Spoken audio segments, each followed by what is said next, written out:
মিটিংয়ে বলা হয় যে এর আগে আপনারা জানতেন যে 1770টার মতো কমপ্লেন ছিল। আজকের মিটিংয়ে বলা হয় যে এটা 1837টা বা 50-এর মতো হবে, এবং গতকাল পর্যন্ত তারা প্রায় নতুন কেস পাচ্ছেন। এটা নতুন কেস আসছে, এটা এমন না যে বন্ধ হয়ে গেছে। তার মধ্যে 1350টি কেস স্ক্রুটিনাইজ করা হয়েছে। স্ক্রুটিনাইজ মানে হচ্ছে যারা এই কমপ্লেনগুলো করেছেন তারা এসে কমিশনের কাছে তাদের পুরো ইন্টারভিউ দিয়েছেন, এবং ইন্টারভিউগুলো মূলত 2 থেকে 3 ঘন্টা, কোনো কোনো দিন মাল্টিপল ডে, 1 দিন 2 দিন 3 দিন তাদের কথা শোনা হচ্ছে। এবং গুম সংক্রান্ত কমিশন কি কোনো কোনো সময় দেখা যাচ্ছে তারা সপ্তাহে 7 দিনই কাজ করছেন, স্পট ভিজিটও তাদের করতে হচ্ছে। তাদের আজকের আমরা অনেকগুলো চ্যাপ্টারের মধ্যে কিছু কিছু আছে লিগাল কিছু ইস্যুর কারণে আমরা প্রত্যেকটা, এবং ভিকটিমের সিকিউরিটির কারণে এবং লিগাল রিজনে আমরা অনেকগুলো চ্যাপ্টার রিলিজ করতে পারবো না, বাট আমরা 7টা চ্যাপ্টার আপনাদের কাছে আমরা কালকের থেকে রিলিজ করব। প্রতিদিন 2টো করে রিলিজ হবে। আপনারা সকালবেলায় 2টো করে চ্যাপ্টার আমরা আমাদের সিএ প্রেস উইংয়ের হোয়াটসঅ্যাপ পেজের মাধ্যমে আমরা দিব। আপনারা আপনাদের মতো করে রিপোর্ট করতে পারবেন। এটা আজকের এটা শুনে আজকের মূলত ছিল হলো টর্চার কিভাবে হয় এই ইন্টারিম রিপোর্টে, এবং কারা কারা পারপিট্রেটর ছিল। তো সিঙ্গেল বিগেস্ট যেটা ফাইন্ডিং ছিল যে র্যাবের যে ইন্টেলিজেন্স উইং, এটা ছিল মেন মানে যে গুম হয়েছে যারা, তার মেন কালপ্রিট বা দ্য কিলার ফোর্স ওনারা বলছেন এটা হচ্ছে র্যাবের ইন্টেলিজেন্স উইং। তারা এই কাজটা সবচেয়ে বেশি ইনভলভ ছিল। এই পুরো যে গুম সংক্রান্ত কমিশন যেটা তাদের ফাইন্ডিংসে বলেছে, তারা অনেকগুলো বলেছে যে কিভাবে যারা ভিকটিমদেরকে নেওয়া হতো তাদেরকে কিভাবে মারা হতো। অনেকগুলো 4-5টা কথা বলেছেন, যে নৌকায় নিয়ে যাওয়া হচ্ছে, নৌকায় নিয়ে যে তাকে মেরে তার আবার পেট কেটে সেখানে সিমেন্ট ভরে তাকে ফেলে দেওয়া হচ্ছে, কাউকে নদীতে ফেলে দেওয়া হচ্ছে, গুলি করে মারা হচ্ছে, ইনজেকশন দিয়ে মারা হচ্ছে, ট্রেনে বস্তার মধ্যে ভরে ট্রেন লাইনে ফেলে দেওয়া হচ্ছে, ট্রেন লাইন কেটে ট্রেন চলে যাওয়ার সময় তার পুরো লাশটা ছিন্ন বিচ্ছিন্ন হয়ে যাচ্ছে। অনেক সময় গাড়ির সামনে, চলন্ত গাড়ির সামনে ফেলে দেওয়া হচ্ছে। অনেকগুলো এটা হচ্ছে ভিকটিমদের এবং যারা পারপিট্রেটর 2-1 জন তাদের টেস্টিমনির যেটা পেয়েছেন গুম সংক্রান্ত কমিশন, তার আলোকে এই রিপোর্টগুলো করা হয়েছে। আর এই যে টর্চার কিভাবে করা হতো সেগুলো আপনারা এই চ্যাপ্টারগুলো আপনারা দেখবেন, আমরা আপনাদের সাথে শেয়ার করব। প্রফেসর ইউনূস এগুলো শুনে বলেছেন যে মানে এদের এই বিষয়ে একটা আসলে হরর মিউজিয়াম হওয়া উচিত। বাংলাদেশে যে এটা ভয়াবহ যেই এনফোর্সড ডিসঅ্যাপিয়ারেন্সের যে ঘটনাগুলো হয়েছে সেটা সবার জন্য মানে এটা একটা ভয়াবহ বিষয়। তো আপনারা জানেন যে গণভবনে একটা মিউজিয়াম করা হচ্ছে, সেখানে এই বিষয়গুলো থাকবে, একটা হরর মিউজিয়াম থাকবে। এই গণভবনে যে এই জুলাই গণ অভ্যুত্থানের যে মিউজিয়াম করা হচ্ছে সেখানে একটা অংশ থাকবে এই হরর, কিভাবে এই যে ভিকটিমদের উপর কিভাবে অত্যাচার হতো। আর একটা বড় ফাইন্ডিংস হচ্ছে কেন যারা যারা করছেন কেন তারা এই এনফোর্সড ডিসঅ্যাপিয়ারেন্সে যুক্ত হলেন। দেখা যাচ্ছে যে যারা পুলিশের মধ্যে অনেকে পিপিএম বিপিএম, ভালো পোস্টিং, ভালো পজিশন। বিপিএম টিপিএম আপনি জানেন যে এটা একটা অ্যাওয়ার্ড, পুলিশের অ্যাওয়ার্ড অ্যানুয়ালি দেওয়া হয়, সেটা পাওয়ার জন্য এই কাজগুলো অনেকে করেছেন। আপনি যতগুলো করবেন আপনার তত সুনাম বাড়বে উইদিন দা আপনার সিকিউরিটি ফোর্সের মধ্যে। ঠিক তেমনি অনেকের ক্ষেত্রে এই বিষয়ে আরও মানে অন্য কোনোভাবে সে যে ঢাকায় পোস্টিং পাবে কি না এটা একটা বড় ইস্যু। তো ওনারা এই কারণে প্রলুব্ধ হয়েছেন এই কাজগুলো করতে, এবং অনেকে করতেও চাননি, কেউ কেউ সরাসরি জানিয়েছেন। তার মধ্যে এরকম একটা লেটার আবিষ্কার করা হয়েছে গণভবনে, হয়তোবা গণভবনে চিঠি দিয়েছিলেন যে না আমরা এই কাজটা করতে চাচ্ছি না। হ্যাঁ, 2টা চিঠি পাওয়া গেছে। তো এই বিষয়গুলো মানে এটা এতটা বিস্তৃত ছিল কল্পনাতীত। এই এইটা আমরা আজকে পুরো এই প্রেস রিলিজটা দিয়েছি, কালকের থেকে আপনাদেরকে আমরা 7টা চ্যাপ্টার আমরা জনসম্মুখে আমরা রিলিজ করতে পারবো।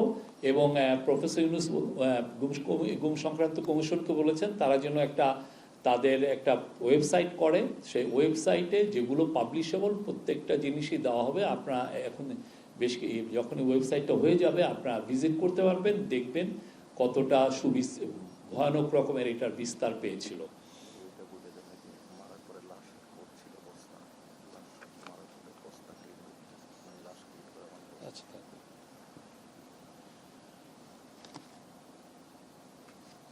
আরেকটা স্যাড বিষয় হচ্ছে যে লোকগুলো করছে আমার আশেপাশেরই লোক, আমাদের আশেপাশে। হয়তোবা আপনি আমাদের মধ্যে হয়তোবা কেউ ওনাদেরকে আবার আমরা হ্যাপি বার্থডেও জানাচ্ছি, এমন সব লোক এই কাজগুলো করেছে।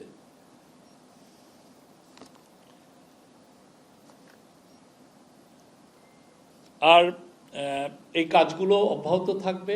এই ট্রুথ প্রফেসর ইউনূস বলেছেন, সবাইকে বলেছেন যে এই ট্রুথটা সবাইকে জানাতে, কি ঘটনাগুলো ঘটেছে এটা বাংলাদেশের সবার জন্য জানা উচিত। এবং গুম সংক্রান্ত কমিশন এই বিষয়ে আরও সবার এই যতগুলো রিপোর্ট আছে সেগুলো দিবেন সামনে। ওরা আরও একটা ফাইনাল রিপোর্ট হবে, সেটা দিবেন, সেটা টাইমটা পরে জানানো হবে। আর স্যার বলেছেন এটা বাংলাদেশের বিষয় না, এটা গ্লোবাল ইস্যু, বিকজ গ্লোবাল অনেকেই এটা হিউম্যান রাইটস গ্রুপগুলো জানতে চায়, পৃথিবীর মানুষ জানতে চায় যে শেখ হাসিনার আমলে আসলে কি হয়েছিল। এটা তো সবাই জানতে চায়, অনেকে তো এই গল্পগুলো অনেকটাই জানেন, কিন্তু আরও বিস্তৃতভাবে জানার জন্য এটা একটা পৃথিবীর সবাইকে জানানো উচিত।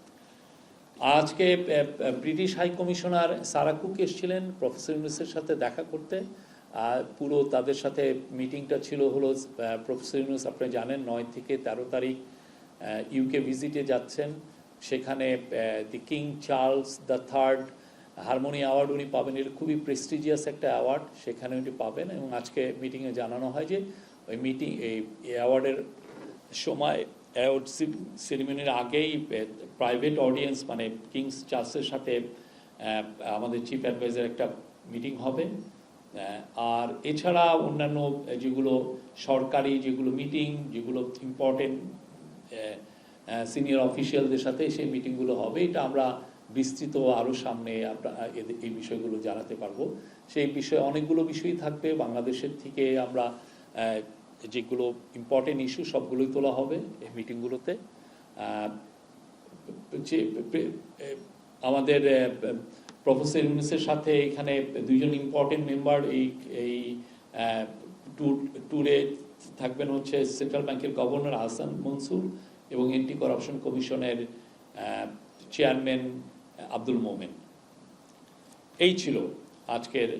আর আমাদের ডেপুটি প্রেস সেক্রেটারি আর একটা বিষয় নিয়ে কথা বলবেন।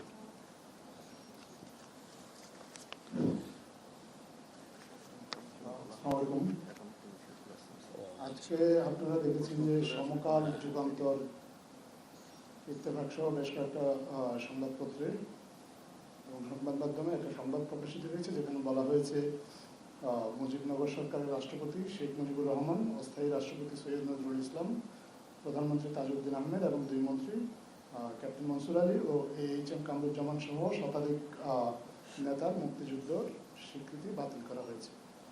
এই খবরটি সম্পূর্ণ মিথ্যা, ভুয়া, ভিত্তিহীন এবং বিভ্রান্তিকর। আমরা ইতিমধ্যেই গতকাল যে প্রজ্ঞাপনটা সরকার থেকে ইস্যু করা হয়েছে সেটা আপনাদের সাথে শেয়ার করেছি। আপনারা এটা যদি একটু মনোযোগ দিয়ে পড়েন তাহলে আপনারা নিজেরাই বুঝতে পারবেন যে এই খবরটা ভিত্তিহীন। এছাড়াও আমরা নিজেরা আমাদের মুক্তিযুদ্ধ বিষয়ক মন্ত্রণালয় আজকে একটা সংবাদ সম্মেলন করে এ বিষয়ে তাদের অবস্থানটা ব্যাখ্যা করেছেন। আমরা নিজেরাও মুক্তিযুদ্ধ বিষয়ক মন্ত্রণালয়ের দায়িত্বপ্রাপ্ত উপদেষ্টা ফারুক আজম জনাব, ওনার সাথে কথা বলেছি। উনি আমাদেরকে জানিয়েছেন পরিষ্কারভাবে মুজিবনগর সরকারে যারা ছিলেন তারা মুক্তিযোদ্ধা, যারা সশস্ত্রভাবে মুক্তিযুদ্ধ করেছে, যারা পরিচালনা করেছে তারাও মুক্তিযোদ্ধা, তবে এই সরকারের কর্মকর্তা কর্মচারী তারা সহযোগী মুক্তিযোদ্ধা। তিনি জানান জাতীয় মুক্তিযোদ্ধা কাউন্সিল অধ্যাদেশ অনুযায়ী স্বাধীন বাংলা বেতার কেন্দ্র সহ কূটনীতিকরা সহযোগী মুক্তিযোদ্ধা। সহযোগী মানে এই নয় যে তাদের সম্মান ক্ষুণ্ণ করা হয়েছে। তিনি জানান 1972 সালে মুক্তিযুদ্ধের যে সংজ্ঞা ছিল সেটাই বাস্তবায়ন করা হয়েছে। 2018 ও 2022 সালে এটা পরিবর্তন করা হয়। মুক্তিযুদ্ধ ও মুক্তিযুদ্ধের সহযোগী দুইয়ের সম্মান, মর্যাদা এবং সুযোগ সুবিধা একই থাকবে। এটা আমাদেরকে মুক্তিযুদ্ধ বিষয়ক উপদেষ্টা জনাব ফারুক আজম নিশ্চিত করেছেন। আমরা এ বিষয়ে যেসব সংবাদ মাধ্যম ভুল বিভ্রান্তিকর সংবাদ প্রকাশ করেছেন, আমরা আশা করব তারা তাদের ভুলটা সংশোধন করবেন। ঠিক যেখানে তারা ভুল সংবাদটি ছাপিয়েছেন ঠিক একই জায়গায় তারা তাদের সংশোধনী প্রকাশ করে তারা তাদের পাঠকদের কাছে দুঃখ প্রকাশ করবেন এবং যারা আমাদের বাংলাদেশের মানুষ যাদেরকে তারা বিভ্রান্ত করেছেন এই ভুল সংবাদ দিয়ে তাদের কাছেও দুঃখ প্রকাশ করবেন। আর আমরা শুধু এটা নয়, আমরা আরও লক্ষ্য করেছি যে আরও অনেক আসলে ভুল সংবাদ আসে। আমরা নানা সময়ে আপনাদেরকে সঠিক তথ্য দিয়ে চেষ্টা করি এই ভুল সংবাদগুলো ধরিয়ে দিতে, কিন্তু আমরা আসলে বর্তমান অন্তর্বর্তীকালীন সরকার সংবাদ মাধ্যমের স্বাধীনতার ব্যাপারে খুবই উদার। আমরা সমালোচনাকে সবসময় ওয়েলকাম করি, কিন্তু আমরা আসলে কখনোই কাউকে এইরকম কোনো লাইসেন্স দেওয়া হয়নি যে তিনি চাইলেই একটা ভুল সংবাদ প্রচার করবেন। যারাই এখন থেকে এ ধরনের ভুল সংবাদ প্রকাশ করবেন বা বিভ্রান্তিকর প্রকাশ করবেন যেগুলো আমাদের মানুষকে বিভ্রান্ত করবে, সরকার তাদের বিরুদ্ধে প্রয়োজনীয় আইনানুগ ব্যবস্থা গ্রহণ করবে। ধন্যবাদ। কোনো প্রশ্ন থাকলে বল।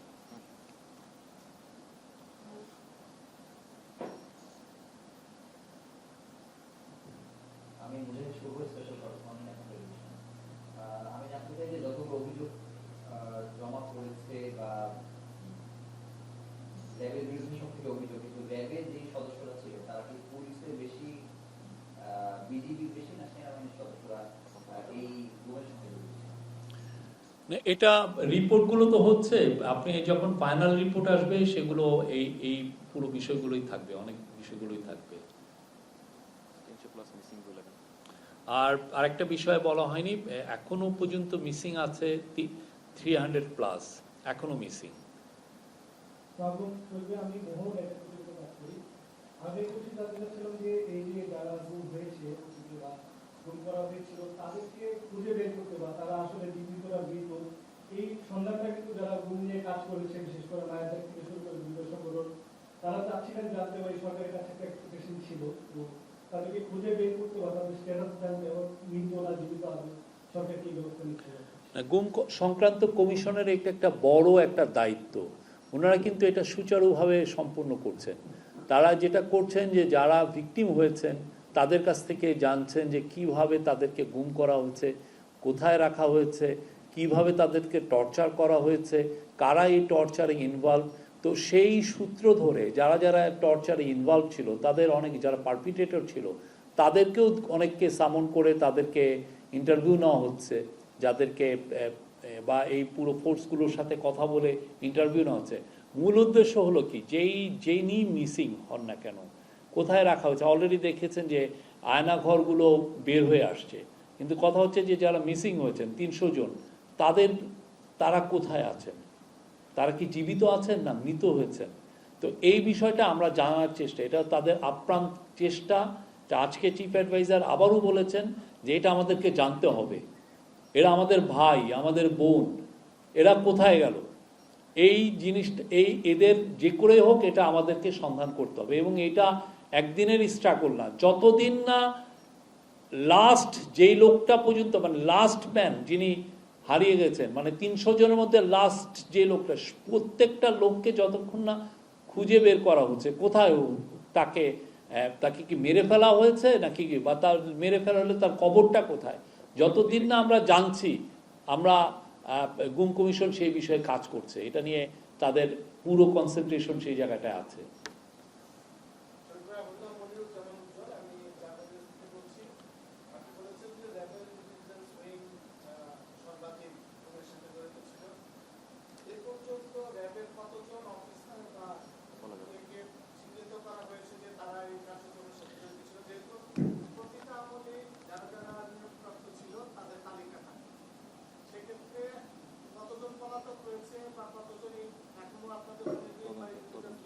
এগুলো তদন্ত হচ্ছে, তদন্তগুলো হোক। এবং আমি বলি সবাইকে, আপনি একটু ধৈর্য ধরেন, তদন্তগুলো যারা করছেন খুবই সিরিয়াসলি তদন্ত হচ্ছে, এবং সেটা ওনারা একটা যখন ফাইনাল রিপোর্টে অনেক কিছুই উঠে আসবে। শফিক ভাই, আমার নাম মুস্তাফা মল্লিক, আমি চ্যানেলে আছি। উজ্জ্বল ভাই উত্তরটা আমি পেয়েছি, কিন্তু আপনি একটু আগে বলছিলেন যে তাদেরকে ঈদ গ্রিটিংস তো দেওয়া হতো, তার মানে তারা খুবই পরিচিত। আপনি যদি যারা গুম হয়েছে তাদের যেমন আলাদা আলাদা ঈদ গ্রিটিংস না, এটা হচ্ছে যে ভাই আপনার সাথে আছি, ভাই আপনি না আসলে পৃথিবী হতো না, এই টাইপের কথাও অনেকে দিয়েছে। যারা নিখোঁজ হয়েছেন বা গুম কমিশন যে অভিযোগ করেছে তাদের যেমন প্রোফাইল করা হয়েছে, কিন্তু এই সংবাদ সম্মেলনে এতটুকু তো তথ্য নিশ্চয়ই আমরা আশা করতে পারি যে হাই প্রোফাইল কর্মকর্তা যারা এগুলো একেবারেই মানে নিয়মিত করতেন, এমন কোন ফিগার আপনারা এটা তো লিগ্যাল ইস্যু, এটার উপরে ধরেন অনেক লিগ্যাল প্রসিডিংস হবে, চার্জেস গঠন হবে। তো এই বিষয়গুলো আমি এই প্রেস কনফারেন্সে বলার বিষয় না। ওভারঅল যেগুলো ফাইন্ডিংস আসছে, কিভাবে টর্চার হতো, কিভাবে গুমগুলো হতো সেগুলো, কিন্তু ইন্ডিভিজুয়াল কেস কার বিরুদ্ধে, সেগুলো তো পরবর্তীতে তো কেস হবে, সেই জন্য আইসিটিতে যাবে, আইসিটি এগুলো কেসগুলো অনেক কিছুই দেখবেন। তো সেই জন্য এখন এগুলো সত্যিকার অর্থে আমরা রিভিল করতে পারছি না। আমি নিউজ থেকে বলছিলাম মানে র্যাব ভেঙে যে একটা সুপারিশ ছিল জাতিসংঘের, সে বিষয়ে আপনারা কি ভাবছেন? গুরুতর মানবাধিকার লঙ্ঘনের সঙ্গে যারা জড়িত তাদের মূল বাহিনীতে ফেরত নিয়ে যাওয়ার কথা। সে বিষয়ে সর্বশেষ এটা আমাদের কাউন্সিল অফ অ্যাডভাইজার সেই বিষয়ে তারা যথাসময়ে এই বিষয়ে জানাবেন। জি, আমার নাম মনিরুল সোহাগ, আমি ডিবিসি নিউজে কাজ করি। আমি জানতে চাইলাম, মাননীয় প্রধান উপদেষ্টা কিছু বিষয় নির্দেশনা দিয়েছেন কমিশনের রিপোর্ট দেওয়ার পর, আপনি সেই বিষয়ে কিছু বলেছেন। তো যারা এর সাথে জড়িত তাদের বিচারের ব্যাপারে কতখানি জোর দেওয়া হয়েছে? এই বিষয় অবশ্যই যারা যারা এই গুমের সাথে জড়িত তাদের বিচার বাংলাদেশের মাটিতে হবে। তো এই পুরো এখনো তো আমাদের কাজগুলো হচ্ছে, আপনারা দেখেছেন যে 1850টা কেসের মধ্যে 1350টা স্ক্রুটিনাইজ হয়েছে। আরও আমরা যেটা এখন পর্যন্ত আমরা জানি যে সাসপেক্ট করা হচ্ছে যে 3500-এর মতো গুম হয়েছে। তো এই পুরো কেসগুলো ওরা কোথায় গেল, তাদের সন্ধানটা, এই কাজগুলো খুব স্লো, কাজগুলো খুব ডিটেইলে করতে হয়। এই পুরো কাজগুলো হোক, যারা যারা জড়িত তাদের সবাইকে বিচারের সম্মুখীন হতে হবে। আমি সুইটি এজেন্সিতে কাজ করি। এখানে প্রেস রিলিজে পড়ছিলাম যে ভাইয়া এর আগে পাঠিয়েছেন গ্রুপের মধ্যে, ওখানে লেখা আছে যে কেউ যদি 7 বছর নিখোঁজ থাকে তাহলে তাকে কিন্তু ধরা যায়, কিন্তু এখানে সুপারিশ করা হচ্ছে যেহেতু ফ্যামিলি পার্সনরা খুবই ভোগান্তিতে পড়েন, তারা লেনদেনের ব্যাপারগুলোতে একদমই যেতে পারে না, সে কারণে এটা 5 বছর করা যায় কিনা সে ব্যাপারে সুপারিশ করেছে কমিশন। প্রধান উপদেষ্টা ব্যাপারে একমত হয়েছেন কিনা বা এই ব্যাপারে কোনো অগ্রগতি আসবে কিনা সামনে? প্রধান উপদেষ্টা গুম কমিশনের কাছে, গুম সংক্রান্ত কমিশনের কাছে আশু করণীয় কি সেটা জানতে চেয়েছেন। এই আশু করণীয় মধ্যে এই দুটা তারা লকে অ্যামেন্ড করতে বলেছেন, তার মধ্যে এটা একটা ল। তো ওনারা এটা বলেছেন, ওনারা এই যথা মানে অফিসিয়াল চ্যানেলে এটা যেই মিনিস্ট্রিগুলো হ্যান্ডলিং করে, যেটা হোম মিনিস্ট্রি বা ল অ্যান্ড জাস্টিস মিনিস্ট্রি, তাদেরকে এটা জানাবেন এবং সেই অনুযায়ী ব্যবস্থা নেওয়া হবে।